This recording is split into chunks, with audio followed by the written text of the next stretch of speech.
নমস্কার বন্ধুরা, আজ আমি পুঁইশাক চচ্চড়ি করব। দেখুন, পুঁইশাকটা এভাবে কেটে নিয়েছি, আলু দিয়েছি ওর মধ্যে। আমি কড়াইতে তেল দিয়ে দিয়েছি,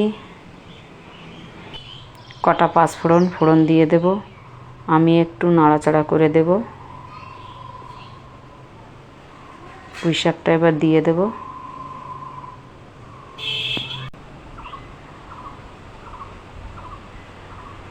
স্বাদ মতো লবণ দিয়ে দেব, হলুদ দিয়ে দেব। আমি একটু নাড়াচাড়া করে নেব। পুঁইশাকের মধ্যে আমি কাঁচা লঙ্কা চেরা দিয়ে দিয়েছি। আমি একটু কষিয়ে নিয়েছি, কষানো হয়ে গেছে। পরিমাণ মতো গরম জল করে নিয়েছি, এটা দিয়ে দেব।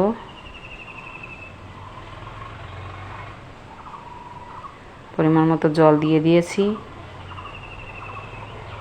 ঢাকা দিয়ে আমি জাল করে নেব।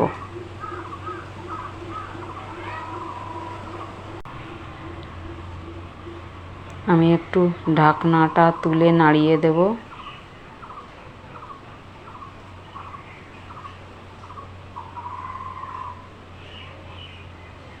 আর কিছু সময় জাল করে নিয়েছি, হয়ে গেছে। দেখুন, পুঁইশাক চচ্চড়ি। আমি নামিয়ে নেব এবার।